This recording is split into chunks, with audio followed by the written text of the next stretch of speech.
ఈ వీడియో తీయడానికి వెళ్ళి నా ప్రాణాల మీదకైతే తెచ్చుకున్నాను. వందల సంవత్సరాల క్రితం సప్త ఋషులు తిరిగాడిన ప్లేస్ అయితే చూపిద్దామని అయితే వెళ్ళాను. హాయ్ ఫ్రెండ్స్, నేను మీ ఇంద్రజ కదిరి. వీడియోని అయితే పూర్తిగా చూడండి, స్కిప్ చేయకండి. అసలు నా ప్రాణం మీద నరసింహస్వామి ఉగ్ర రూపం నుండి శాంతి రూపానికి మారిన తర్వాత ఆ స్వామికి రక్షణగా భక్తులకు అభయం ఇస్తూ ఆంజనేయ స్వామి కొండపై వెలిశాడని చరిత్ర అయితే చెప్తుంది.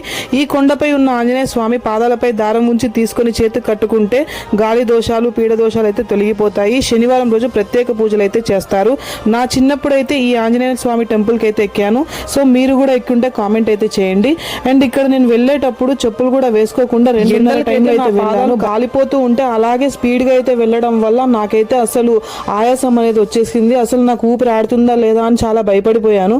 ఫైనల్గా నేనైతే ఆంజనేయ స్వామిని తలుచుకుంటూ అయితే కూర్చున్నాను. ఒక 5 మినిట్స్ తర్వాత కొంచెం నార్మల్ అయ్యాను.